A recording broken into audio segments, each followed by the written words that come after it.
کے 11 بجے ہیں۔ السلام علیکم، یہ ریڈیو پاکستان ہے۔ سمرہ یوسف سے خبریں سنیے۔ پہلے اہم خبروں کا خلاصہ۔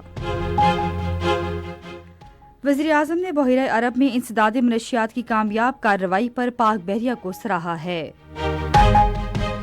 خصوصی سرمایہ کاری سہولت کونسل کے سرمایہ کار دوست پالیسی اقدامات کی وجہ سے پاکستان کی آئی ٹی کے برآمدات میں قابل ذکر اضافہ ہوا ہے۔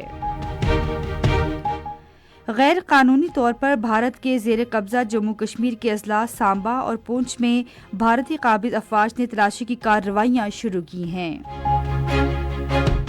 اور ڈیلاس میں آئی سی سی T20 عالمی کرکٹ کپ کے افتتاحی میچ میں امریکہ نے کینیڈا کو 7 وکٹوں سے ہرا دیا۔ اور اب خبروں کی تفصیل۔ وزیراعظم محمد شہباز شریف نے شمالی بحیرہ عرب میں 380 کلو گرام منشیات اسمگل کرنے کی کوشش ناکام بنانے کی کارروائی پر پاک بحریہ کو سراہا ہے۔ انہوں نے منشیات کی اسمگلنگ ناکام بنانے پر PNS یرموک کے افسروں اور اہلکاروں کی ستائش کی۔ وزیراعظم نے کہا کہ پاکستان کی سمندری حدود کے تحفظ اور غیر قانونی سرگرمیوں کی روک تھام کے سلسلے میں پاک بحریہ کے حکام کی کاوشیں قابل تحسین ہیں۔ اس سے پہلے پاک بحریہ نے شمالی بحیرہ عرب میں انسداد منشیات کی کامیاب کارروائی کی۔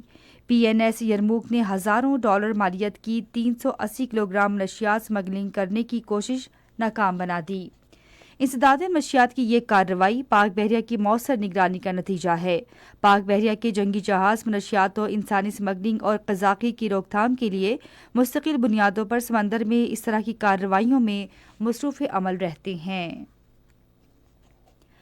خصوصی سرمایہ کاری سہولت کونسل نے سرمایہ کاری کے لیے دوستانہ ماحول کی پالیسی کے اقدامات کے ذریعے انفارمیشن ٹیکنالوجی کے شعبے میں ترقی کے لیے اہم کردار ادا کیا ہے۔ رواں سال اپریل کے مہینے میں سعودی عرب کو پاکستان کی انفارمیشن ٹیکنالوجی برآمدات 31 کروڑ ڈالر تک پہنچ گئیں، جو ایک مہینے میں سب سے زیادہ ہے۔ انفارمیشن ٹیکنالوجی کا شعبہ مستقبل میں پاکستان کا سب سے بڑا برآمدی شعبہ بننے جا رہا ہے اور گزشتہ 2 سال کے دوران سعودی عرب کو پاکستان کی آئی ٹی کی برآمدات میں 1 ارب ڈالر کا اضافہ ہوا ہے۔ اس کے علاوہ اسٹیٹ بینک کی جانب سے جاری کردہ اعداد و شمار کے مطابق سالانہ کی بنیاد پر آئی ٹی کے شعبے کی برآمدات میں 62% کا اضافہ دیکھا گیا اور گزشتہ مہینے میں برآمدات میں 1% کا اضافہ ہوا ہے۔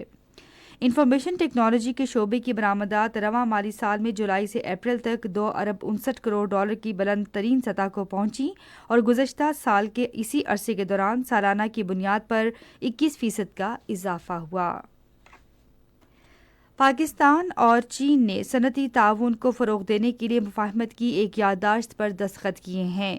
اس موقع پر خطاب کرتے ہوئے بیجنگ میں پاکستانی سفارت خانے میں تعینات اکنامک منسٹر اسلم چودھری نے چین سے بیرونی سرمایہ کاری لانے کے لیے موجودہ حکومت کی ترغیبات و مراعات کے بارے میں شرکاء کو آگاہ کیا۔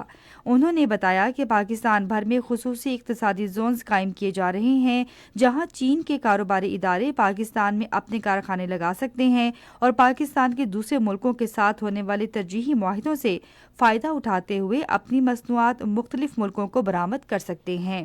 اسلم چودھری نے کہا کہ حکومت چین پاکستان اقتصادی راہداری کے دوسرے مرحلے میں صنعتی زونز کے قیام پر توجہ مرکوز کرنے کے ساتھ متعدد شعبوں میں سرمایہ کاری کے مواقع کی پیشکش کر رہی ہے۔